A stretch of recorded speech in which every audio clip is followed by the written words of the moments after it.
A gente não cultua a partir da nossa própria definição do que é adoração. Qual é o tipo de música? Qual é o ritmo de música que nós devemos tocar no culto? A Bíblia não fala nada disso. Mas eu vou te contar que ela nos dá algumas funções da música.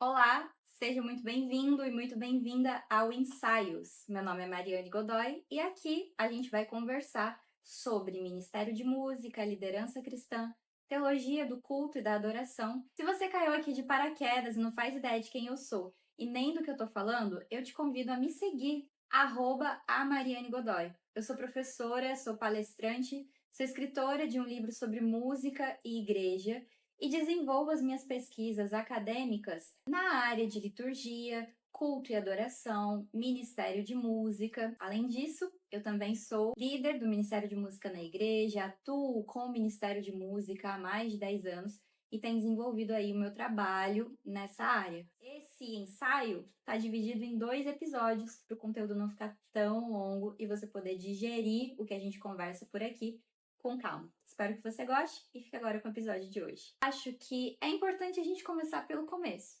Então, eu decidi trazer para vocês alguns princípios sobre a música na Bíblia, especificamente a música no Novo Testamento. Nós, enquanto cristãos, temos a Bíblia como nosso direcionamento. É a partir dos princípios que nós aprendemos na Bíblia que nós orientamos a nossa vida. E no culto, de maneira nenhuma seria diferente. O que acontece ao longo das nossas reuniões de culto público, de culto comunitário, de culto congregacional, deve estar embasado em princípios bíblicos. A gente não cultua a partir da nossa própria definição do que é adoração, ou a partir da nossa própria compreensão do que é correto ou não fazer dentro do culto, do que é ou não elemento no culto. Tudo isso é orientado a partir da Bíblia. A Bíblia não dá pra gente um manual, uma receita, um passo a passo como deve ser o culto cristão. E eu penso que isso é um ponto importante, porque nós somos pessoas diferentes, em culturas diferentes, contextos diferentes, e não faria sentido nós termos apenas uma forma de cultuar. O que a Bíblia nos ensina são princípios, são orientadores. Em alguns momentos, nós conseguimos identificar alguns elementos do culto, e esses são principais, são fundamentais, são a base do nosso culto. E a partir dos princípios, dessa lente dos princípios bíblicos, desse óculos das escrituras, nós orientamos a nossa prática do culto cristão. E pensando sobre música, a gente não tem exatamente uma orientação sobre qual é o tipo de música, qual é o ritmo de música que nós devemos tocar no culto, qual é o tipo de música que nós devemos cantar. Tem que ser apenas os salmos? Precisamos cantar literalmente o texto bíblico? Podemos fazer versões? Podemos fazer poesia a respeito do texto bíblico? A Bíblia não fala nada disso. Mas eu vou te contar que ela nos dá algumas funções da música. Ou seja, o porquê e o para que a música era utilizada. E a partir dessas funções, a gente consegue extrair princípios da utilização da música. E esses princípios que já eram utilizados, já eram aplicados lá na Igreja do Novo Testamento, a gente consegue trazer para a nossa prática hoje. Entendendo esses princípios, a gente olha a grande oferta de música que nós temos, o grande cardápio. Eu gosto dessa expressão do cardápio, da dieta, porque quando a gente monta um repertório para um culto, a gente está assumindo ali uma função, entre aspas, de um nutricionista que está montando uma dieta para o seu paciente. Então, pensa comigo que você é um nutricionista da música cristã. E aí, quando você está escolhendo o repertório para o culto da sua igreja, você está selecionando, dentre aquela variedade de alimentos, o que é mais nutritivo, o que é mais saudável para o seu paciente, para o seu público, que é a sua congregação. Então, fazendo essa analogia, a gente tem aí um cardápio de músicas, muitas possibilidades de músicas, e nós vamos selecionar aquilo que faz mais sentido com o tipo de dieta que a gente quer oferecer para nossa igreja. E aí, qual é a dieta que você quer oferecer para sua igreja? Eu vou apresentar para vocês 5 funções, então, da música na igreja primitiva. Essas funções são parte da minha pesquisa sobre música na igreja, sobre música na Bíblia. Eu estudei hinos do Novo Testamento e qual era a função deles dentro do seu contexto original. Você sabia que as cartas paulinas contêm hinos? Então, contém e são diversos. E eles estão lá com um objetivo, eles têm função. Quando a gente pensa, então, na música no Novo Testamento, existe um autor, Jenny Getz, do livro Igreja, Forma e Essência. Ele diz que o apóstolo Paulo relaciona o ato de cantar e o cântico coletivo, o cântico congregacional, com a experiência básica de ensinar. Para Paulo, cantar na igreja era ensinar algum conceito. Não era simplesmente um momento de grande prazer e grande deleite na presença do Senhor. Porque quando a gente adora, a gente está ali num momento de conexão profunda com Deus. As músicas nos ajudam nesse processo. Sim, isso é verdade. Mas para Paulo, as músicas não tinham apenas essa finalidade.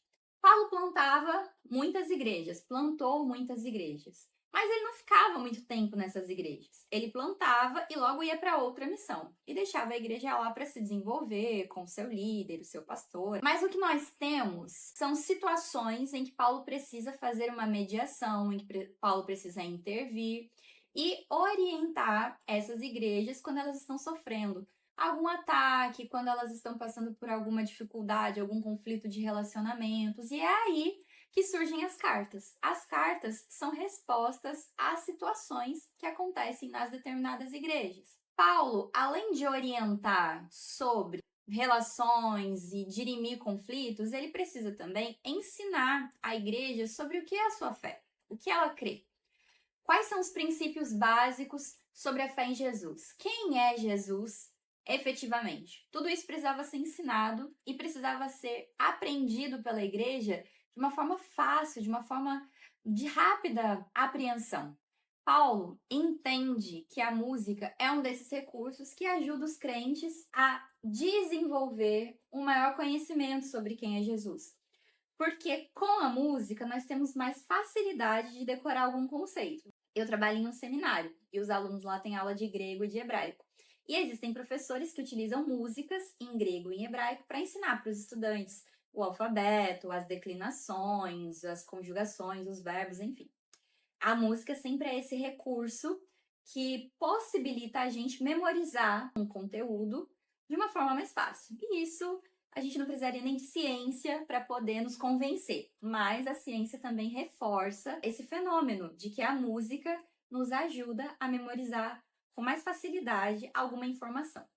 Paulo, sabendo disso, se utiliza da música como um reforço argumentativo para ajudar os crentes a conhecerem algum conceito ou decorarem alguma informação importante que eles precisavam decorar sobre as bases da sua fé. Aquilo que é importante saber, é importante cantar.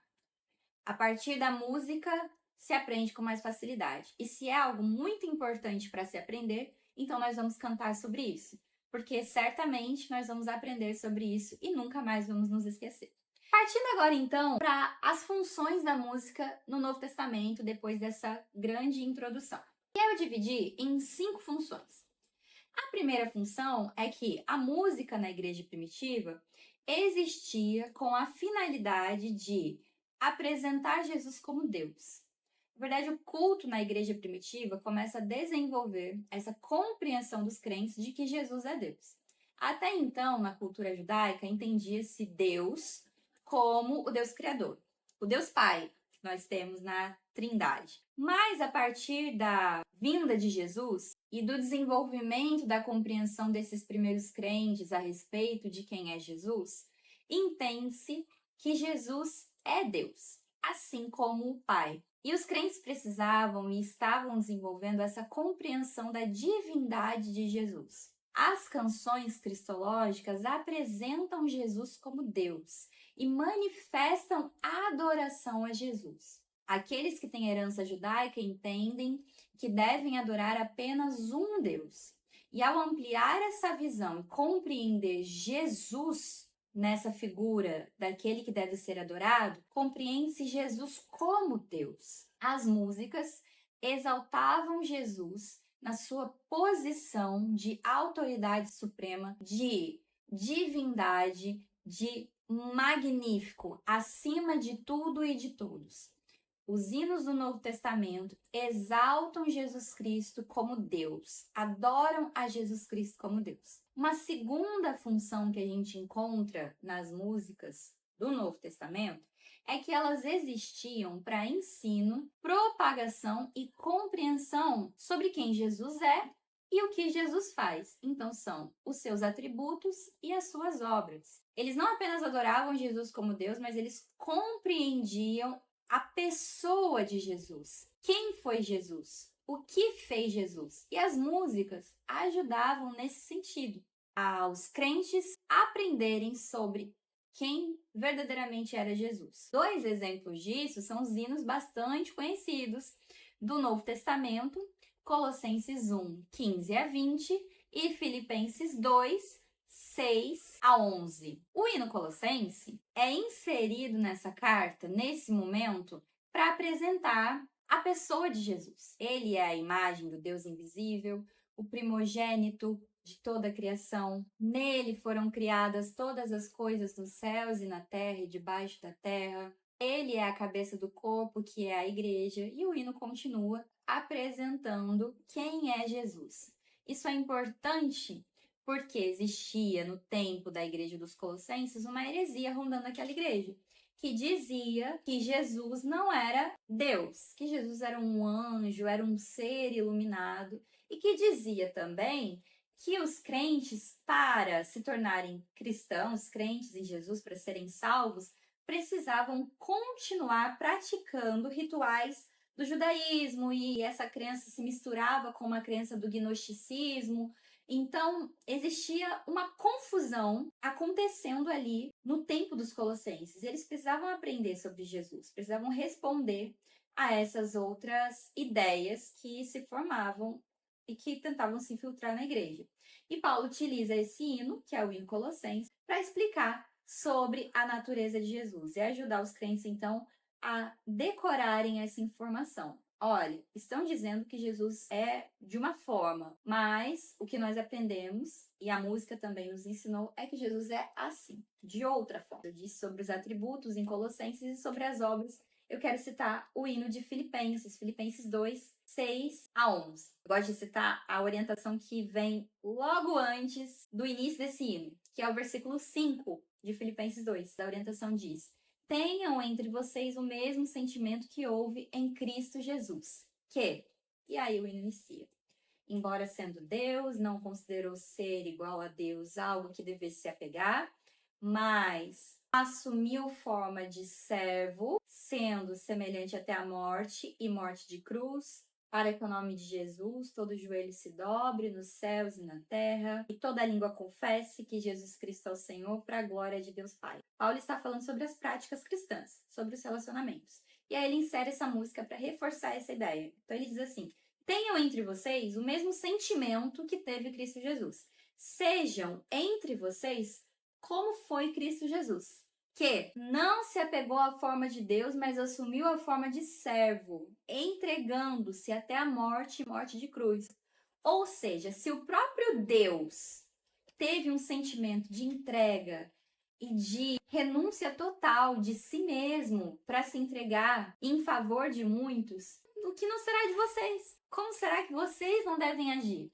Devem agir como Cristo Jesus, uns com os outros, com esse sentimento de entrega, de amor, de dedicação. Vivam entre vocês como Jesus viveu.